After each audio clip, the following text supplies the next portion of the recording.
Our brand is sort of this natural, sustainable family. And people do love that. We'll lead our newsletters with a picture of the beach or of my son or, something interesting or a bird that we saw that's rare or something. So it's just not all about sell, sell, sell. There's a sort of the story of us as well. We definitely get responses that people appreciate that. It's the e-commerce master plan podcast. Here to help you solve your marketing problems and grow your e-commerce business. Cutting through the hype to bring you inspiration and advice from the e-commerce sector and beyond. Here's your host, Chloe Thomas. Hello and welcome. It's great to have you here. Thank you for hitting play and choosing to listen to one of our inspiring guests.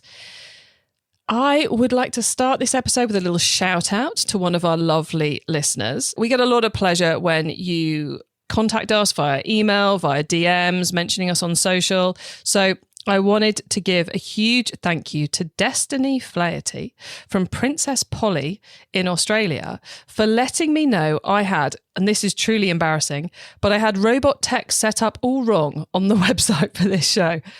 Truly embarrassing, but Destiny let me know. She dropped me a message and went, Chloe, did you know your robot's text is awful? I went, no, Destiny, I didn't, but I will go try and fix it now. And then she even checked I'd fixed it properly. So Destiny, huge thank you. Huge thank you to you.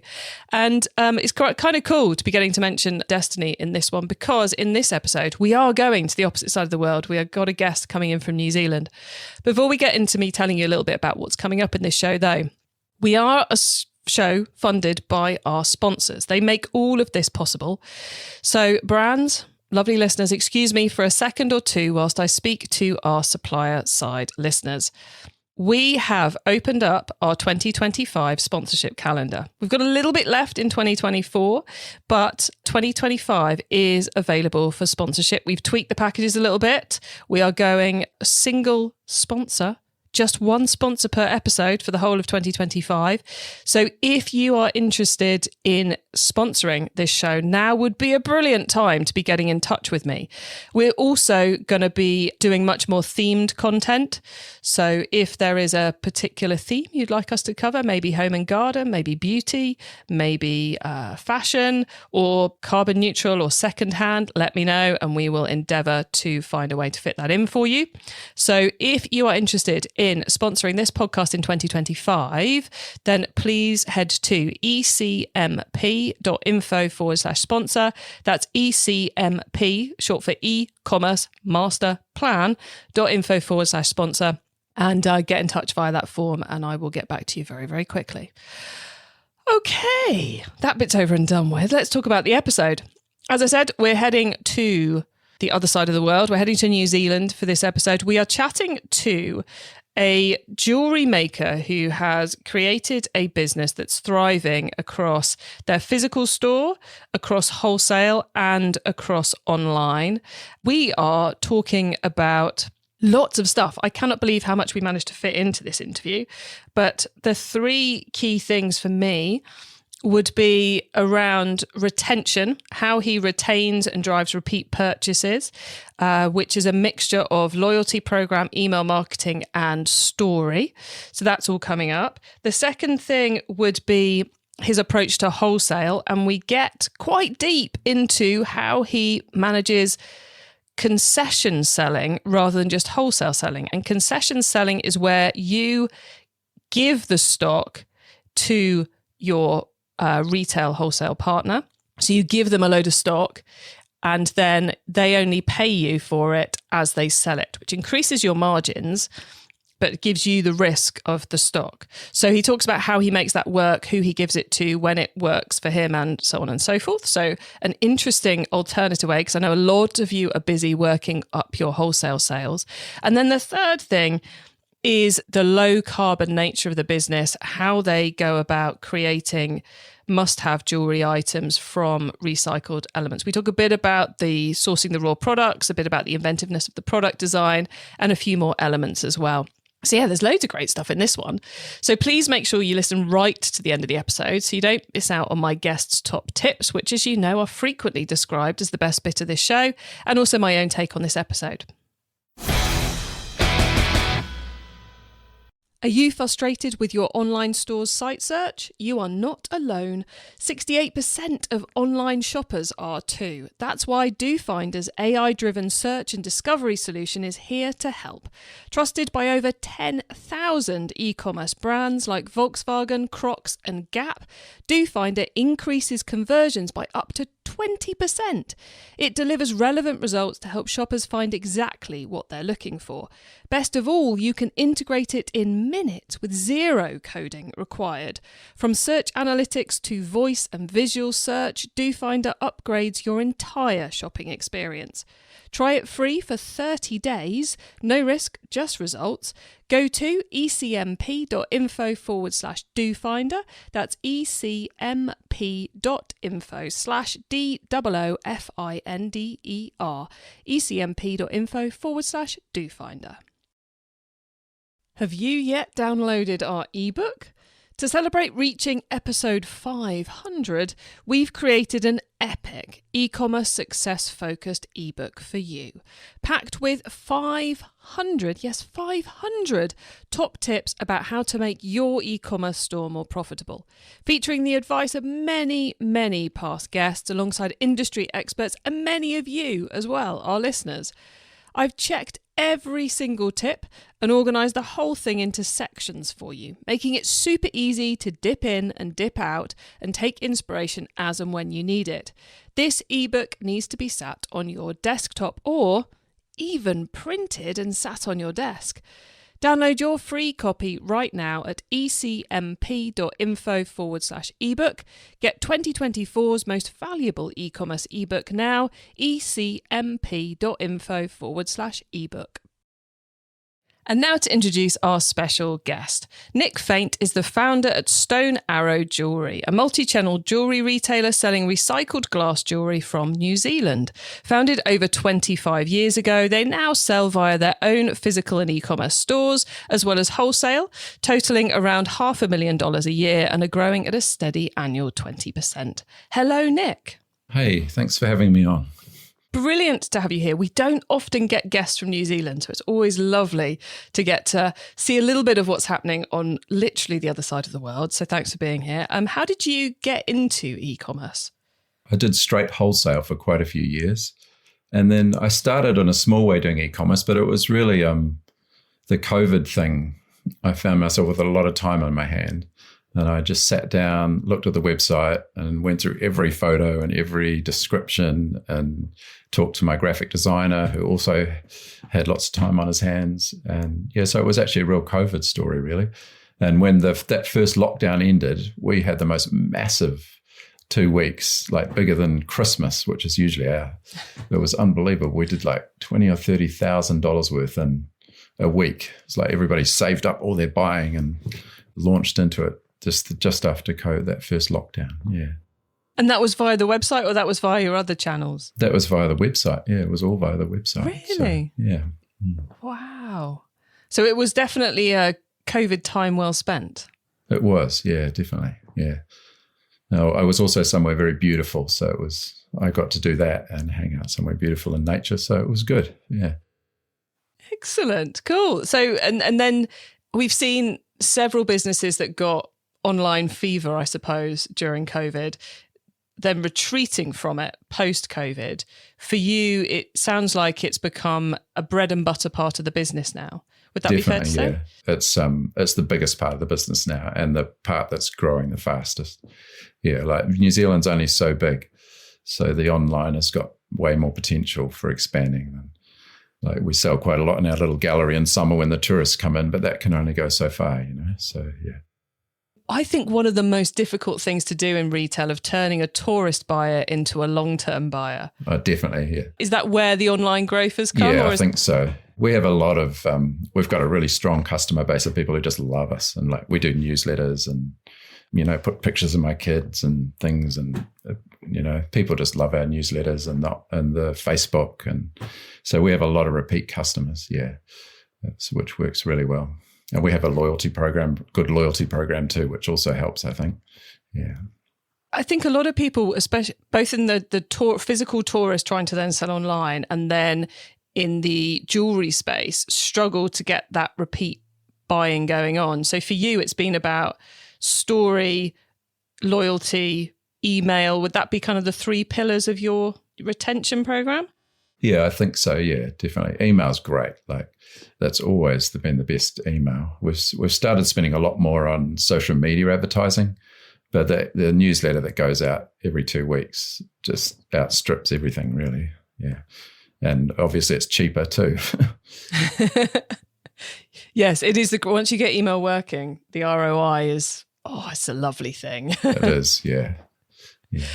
So let's backtrack a bit. I'm sure we'll come back to some of that in a minute, but I want to let the audience know a little bit more about your business first. So you're in New Zealand and you're selling globally via the website? Yeah, we sell globally, still mostly to New Zealand, but definitely quite a lot around the world too. Yeah. And tell us a bit about the product, because I described it quite simplistically and kind of underplayed the genius of your product in the intro by saying it's recycled glass jewellery, which I think conjures up all kinds of images for people, which are highly unlikely to be the standard of your jewellery. So tell us a bit about the product. Yeah, well, so we've sort of invented lots of ways to make our designs using the medium of bottles that we cut up. So we're trying to make designs that are just totally beautiful on their own and you wouldn't even know they're recycled. And it's just a bonus that they're made of a recycled material. And like we have them on the wall in the gallery and people often don't know what they are, even though there's a sign right next to it. They're still like, what is that? So we're basically like melting it, sandblasting it, tumbling it. We've got this way of putting, we can put pictures on it basically in the kiln, fuse iron to the surface of it to make this picture. And we're just constantly trying to find new ways to create different things with it. And there's the bottles like Bombay Sapphire Gin, that I don't know if you know that light blue gin bottle. That's one of our most popular colors, and green and dark blue. We're kind of limited by the bottles, which is sometimes is quite annoying. People are like, I want something pink, but we haven't found a pink bottle yet. But, we've tried old windows, old red windows to make red. And yeah, we're just trying to stretch what's possible with using the glass to make amazing designs, basically. How do you get those raw products? Because you've also got to have kind of like it's not like you can phone someone up and go, hi, we need another 100 Bombay Sapphire empty bottles, please. Because that would, and even if you knew the people who manufactured the bottles, that would completely destroy the point, which is to be using them in the recycling chain. So how do you get a reliable supply of those recyclable materials? That's a good question, because also we're in a reasonably remote, like at this place, Golden Bay, which is sort of a tourist place, but it's over a big hill. There's only 5,000 people there. But we have people just drop them off all the time. Like Bombay Sapphire, we have hundreds of them in the shed, probably thousands actually. But there's other colors that we're really struggling to get now, like green. It used to be that all bottles were green, but now they're recycled. So now they're all this sort of olive color, which isn't so nice. So green's actually been quite hard to get, a pure green. Like only like Moet, champagne and stuff is that really nice green. So it's some bottles it's really hard to get. Yeah, but mostly people drop them off, or we get them from the recycling centre.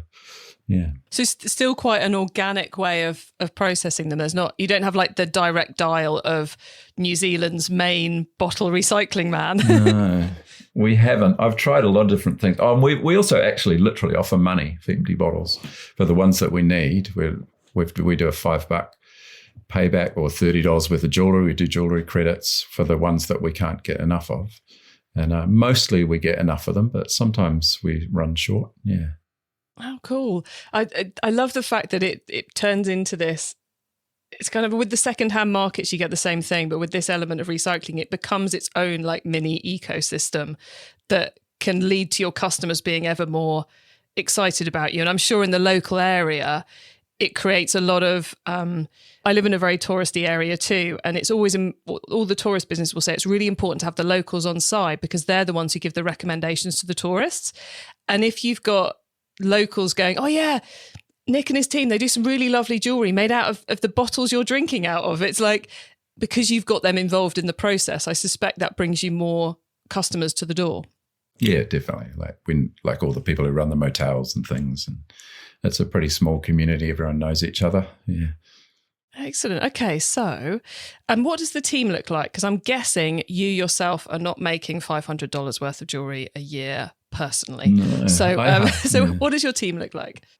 Actually, I hardly do. I pretty rarely make any jewellery nowadays. I'm just managing, which actually I really like. So people are like, don't you miss all that creative stuff? But I actually really enjoy just running the business. Yes. So we've got usually another 4 people, sometimes some extras in summer when it gets really busy.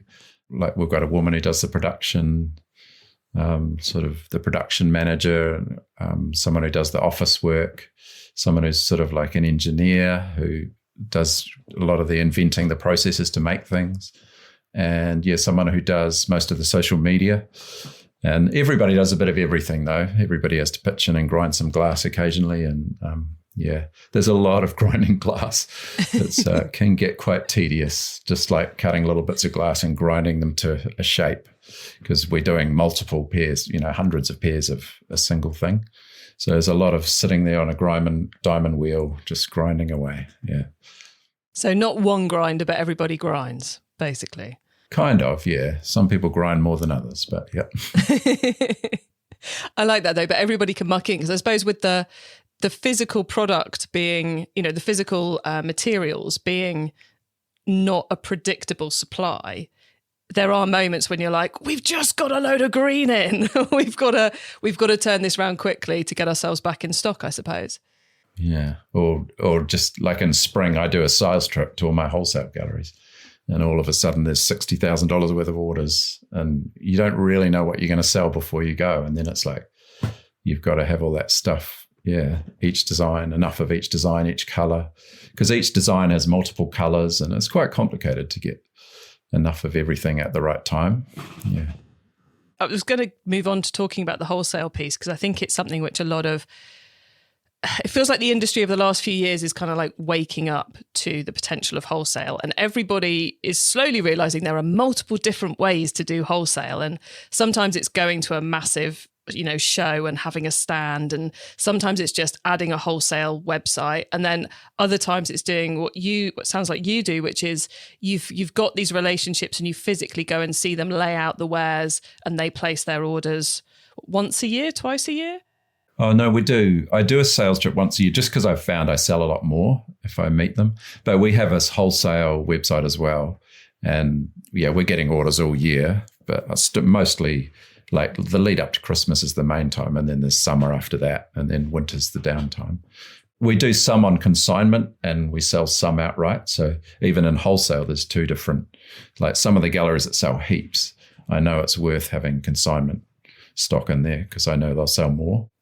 So consignment being, I'll attempt to explain it, Nick, and then you can tell me what I've got wrong. But consignment's where you give them a box of jewellery and when they sell it, they pay you. Whereas wholesale, they pay you in advance. Yeah, that's right. Yeah. So it's kind of like an incentive to your better wholesale customers. You're like, you can kind of like unlock the consignment opportunity. Would it be fair to put it that way? No, not exactly, because I get more of a cut if I do it on consignment because I still own the stock. So like it might be 40% consignment. So then I make a higher cut, but they don't need to buy the stock. Because if they have to buy the stock, they don't want to spend so much money. So if I do it on consignment, I can give them heaps of stock because I know that it'll sell. So it's kind of a win-win. Got you. So they don't have that. You can take as much space in their store as they'll allow you because they're not constrained by cash flow. Exactly. And then because you're taking the risk, the cash flow risk, then you get a bigger margin, a bigger profit back on it. Yeah. Cunning. Very cool. And with those customers, do you go completely consignment or do you go partly wholesale, partly consignment? Oh, no, completely consignment. It would be a nightmare to have a mix, yeah. Because you've got to keep track of what sells. And then every month we send top-ups, like we keep a real track on. They send us what sells each month. And then obviously it's in our interest to replace what sells as quickly as we can, because especially in summer when it's trucking out the door. Yeah, definitely. And would you ever start with someone on consignment, or is it always they've got to prove their value to you before you'll do that? If I went in there and I could just tell that it was going to be good, I can usually tell. I would start if I could tell they were going to be good. Got you. So your sales trips, are both visiting existing customers and finding some new ones? Yeah, definitely. Yeah. Places come and go. But some places I've been with for 20 years, 25 years. Yeah. I'm starting to dig now, Nick. So you're welcome to tell me that this is confidential, Chloe. You can't go that far. But when you're looking for the new ones, are these people who've contacted you, people who've come through the websites, you're like, oh, when I'm in the area, I ought to go and check them out because that looks interesting, or they've asked for you to come and visit them? Or is it a case that you know that this town is good, so you'll take a walk along the front and see who you might wander into whilst you're there? Is it kind of speculative, or is it very well planned? All of the above. Really just depends. Yeah. Sometimes I'll go cold calling, because I don't want to have people too close together. So I'll know a place which I've got a feeling is going to sell well, and I'll hunt out the best place there. But now that we're online a lot now. So I do get people approaching me more and more because they just see us online on Instagram or Facebook, and they want to be a wholesaler. It's fascinating how all those different parts start to play together to bring goodness in all channels of the business, even though the channels are very, very different. Yeah. We're going to start exploring Fair as well. Do you know Fair? It's like a more international wholesalers thing. So I'm curious to see how that'll go. But we're going to, I've already started, in fact, listing that, but it's not quite live yet. Yeah, they offer some phenomenal incentives for everybody. Yeah, they take the risk out, which I think is great because, the risk of being paid, the risk of losing it on shipping, and Yeah, it's fascinating to see how that's changing the industry. I could waffle on about Fair for a while, but we'll pause on that one for a second. You mentioned earlier about the work you're doing on retaining those customers around the email, the story, the loyalty. Could you do this without the story of you and the product process and the location you're in? Is that what hooks people in as much as the product? Or is it more about the mechanics?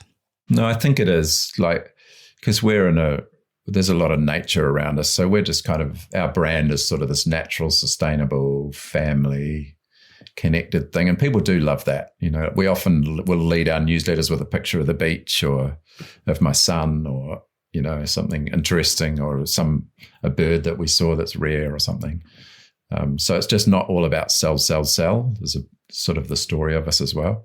And we definitely get responses that people appreciate that. We're just getting emails all the time from people who just love dealing with us. Yeah. And obviously then you've got the hard to replicate story part, and then you've got the crunching marketing effort going on behind it, which is obviously the social, the email, and the loyalty program. What led you to decide that a loyalty program was worth implementing for you? Just seemed like the obvious next step. And it's quite complicated though, I find loyalty programs. And we've had a bit of trouble with our app, just mucking it up. And we've been with their customer service on and on and on. And I would probably use a different app. I won't say who it is, but if I was going to start again, I'd use a different app. But it has been great. Just people get their points, and then they come back, and they might only get $5 off the next purchase with their points, but it's enough to incentivize them to spend $150 or whatever buying the next thing. And then they get the more points, and it's just great. It's like a no-brainer for me, the loyalty scheme. Sounds like although you've got some tech issues, it sounds like you've got the point system set up in the way that really incentivizes. And I think often people get that wrong and, fail to build it in the way that actually incentivizes customer behavior changes. Any tips for anyone who's currently trying to make their loyalty program drive that behavior change that you've succeeded in? Is there a way of working out the points? Is there a way of working out the criteria where they get something or what you give them? I've seen some brands that just offer it at checkout without just automatically comes on at checkout. And that doesn't make sense to me. We send them a newsletter and it says you've got this many points, and then they can get a code and then they can claim them. But it's like it incentivizes them to get another purchase, not just get a discount when they're purchasing anyway. It's like it needs to be the incentive that they want to go and buy something else because they've got this money. So I think the email marketing is probably the biggest part of it. I think every time we send out a newsletter, and it says you've got this many points to spend, and then maybe a little bit of a deal or something, then that's probably our most successful newsletter, is the loyalty points one. E-commerce Master Plan is supported by some of the greatest companies in the e-commerce sector. Here's a reminder of who they are. Are you frustrated with your online store's site search? You are not alone. 68% of online shoppers are too. That's why DoFinder's AI-driven search and discovery solution is here to help. Trusted by over 10,000 e-commerce brands like Volkswagen, Crocs and Gap, DoFinder increases conversions by up to 20%. It delivers relevant results to help shoppers find exactly what they're looking for. Best of all, you can integrate it in minutes with zero coding required. From search analytics to voice and visual search, DoFinder upgrades your entire shopping experience. Try it free for 30 days, no risk, just results. Go to ecmp.info/DoFinder. That's ecmp.info/DOOFINDER. ecmp.info/DoFinder. Have you yet downloaded our ebook? To celebrate reaching episode 500, we've created an epic e-commerce success-focused ebook for you, packed with 500 top tips about how to make your e-commerce store more profitable, featuring the advice of many past guests alongside industry experts and many of you as well, our listeners. I've checked every single tip and organised the whole thing into sections for you, making it super easy to dip in and dip out and take inspiration as and when you need it. This ebook needs to be sat on your desktop or even printed and sat on your desk. Download your free copy right now at ecmp.info/ebook. Get 2024's most valuable e-commerce ebook now, ecmp.info/ebook. It's time for the top tips round. Okay, I love this section because it gives me and our listeners some really quick ideas for taking our business to the next level. Nick, are you ready for the top tips? Yes. Okay, the book top tip. If everyone listening to this podcast agreed to take Friday off and read a book to make their business better, which book would you recommend? I'm going to go with the Hammersley Brothers' Ultimate Guide to E-commerce Growth, which is actually how I heard about your podcast, because you were on their podcast. Oh, it's just a really pragmatic, simple, step-by-step guide to looking at the KPIs and the most important things on a website. I haven't seen it so clear and simply laid out before. So yeah, I think it's great. Yeah. It is an awesome book and one I'm very jealous I didn't write myself. Anyone who wants to hear a bit more about that book, episode 229, the brilliant Ian Hammersley joins me on the show to talk about the book, The Ultimate Guide to E-commerce Growth. So I'm loving that recommendation on so many levels, Nick. Thank you. Next up then, the traffic top tip. Which marketing method do you either prize above all others or think doesn't get the press it deserves? It's hard to come up with a new one. I'm just going to go with email marketing again. It's just so good. And connected with that, the loyalty scheme. I've heard other people say that on other ones, but yeah. Well, it is, isn't it? It's foundational. Are you a fan of you mentioned you're a fan of the loyalty points reminder newsletter. Are you more of a newsletter fan or an automated email fan? Where does your love lie? Newsletter, definitely. Yeah. Well, we do automated emails too, but I like the newsletters, yeah, because you can put a little bit of personality into them as well. It doesn't just have to be a cold sell thing. I was going to say, with all you've said about the power of how the story's having that impact in your business, I'd have been very surprised if you said, yeah, the abandoned basket, that's the one I love the most, because there's no story in that at all. So love that answer. Okay, the tool top tip, maybe a collaboration tool, a social media plugin, a phone app, or just a way of working. Is there a cool little tool you use that makes you and your team more efficient from day to day? Recently, we were looking at the photos on our website. We've got well over 100 photos and we were wanting to get them better. And I found this app called Kira AI. And we just ran all the photos through it and it just sort of blinged up the photos. It's just sharpened them and just made them It just gave them an extra 20% sort of flashiness. And then we used another one called Pixel CU, and we added a drop shadow to them. So we blinged them up and added a drop shadow, did that to all the photos on the website, and the website just looks so much better. Yeah, that's been great for us, like, rather than reshooting the entire thing. Yeah, that is a lot less work and replicatable as well. Yeah. Let's get the spellings of those. Kira AI, how are we spelling that one? Kera. Yep, I had that down wrong. And Pixel CU, how are we spelling that one? That's Pixelcu. An app that's actually how it sounds. That's always a novelty. Yeah. Awesome, Nick. Love those two tips. So, guys, that was Kira AI for giving the images that 20% extra bling, and then Pixel CU for adding the drop shadow to everything. Okay, the final top tip now, Nick, the carbon top tip. What's your favourite way to reduce the carbon footprint of an e-commerce store? You know, I don't know if this is cheating, but I just think what we do, just making jewelry out of bottles. And yeah, everything we do is, just such a low carbon footprint. Yeah, we did I don't know if this is relevant, but I'll add it on. We were being carbon positive. We registered to be carbon positive. It cost us $1,200 just to measure how much carbon footprint we had. Then it cost us $300 to be carbon positive. And it was just such a waste of money, but it also made me realize how low our carbon footprint was already.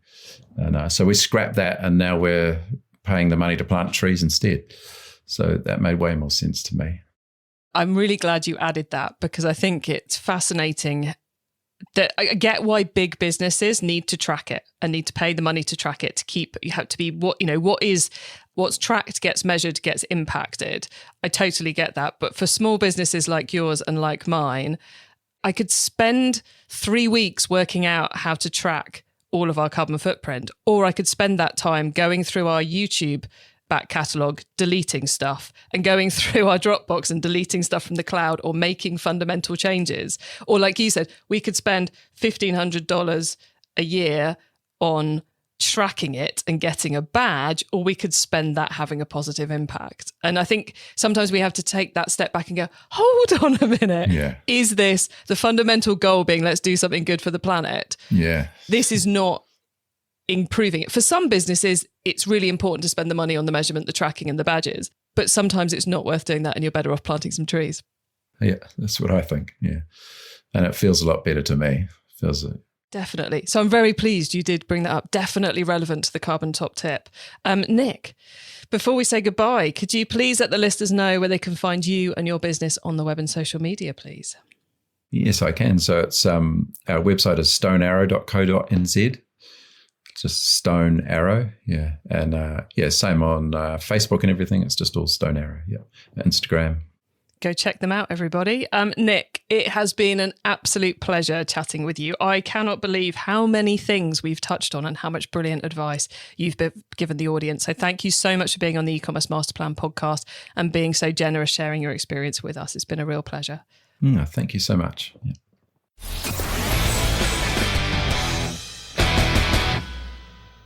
Loads of great stuff there from our chat with Nick. I like the thing about retention, where he was saying you've got to get that story into the emails, and how they're really running retention through their newsletter program, but getting that good quality content in there, but also having the loyalty program with the incentives that are working to drive, what was it he said? They've got enough points for $5 off, and then they spend $150 on jewelry. That is a very good use of a loyalty program. That is promotions that are driving the activity you want to see. And I thought the piece about concessions was absolutely fascinating, how they juggle that alternative way of providing stock to the wholesaler to both get a better margin and to make sure they're capitalizing on that opportunity by taking the cash flow implications away from the retailer who's selling the stock. Definitely something I've heard of before in the kind of like the gift shop, touristy art gallery space. It definitely happens a fair bit. So might be one worth checking out if you are moving into that wholesaling arena. And also loving the piece he was saying about those sales, that sales odyssey, I suppose, that he undertakes each year to go and visit his wholesale customers, because he sells more and he can do that scoping out of new locations to sell into at the same time. So a load of quite diverse but really great advice there from Nick. You can get your hands on the notes from this episode, including the top tips and links to all the things we mentioned, by heading over to ecommercemasterplan.com/podcast, or use our direct to episode short links. That's ecmp.info/the number of this episode. Just put that into the URL bar and you'll be redirected straight to the right episode page. And of course, that also works if you want to go and hear my interview with Ian Hammersley talking about the book that Nick recommended, which would be ecmp.info/229. She says, nearly forgetting the right number. Once you get to the website, you can, of course, add yourself to our email list so you don't miss out on any of the other things I share to help you improve your business. If you would like to be a guest on the show, then you can do what Nick did, because Nick is on this show because he applied to be a guest. He went to ecmp.info/guest and put in an application, and then ended up here recording with me and is now live being listened to by all of you. So if you think you'd love to come on the show, have a chat with me, get listened to by all the rest of our listeners, then ecmp.info/guest, put in your application. Thank you for tuning into this and every episode of the e-commerce master plan podcast. I bring you a new interview every week because I want to inspire and help e-commerce business owners to succeed and thrive with their business, including progressing along that path to net zero. So if you know someone this show can help, please tell them to listen to the e-commerce master plan podcast. I hope you have a great week, and don't forget to keep optimizing. Thank you for listening to the e-commerce master plan podcast. Find out more at ecommercemasterplan.com/podcast. It's time to download our 500 top tips to make your e-commerce business more profitable ebook. Go to ecmp.info/ebook now.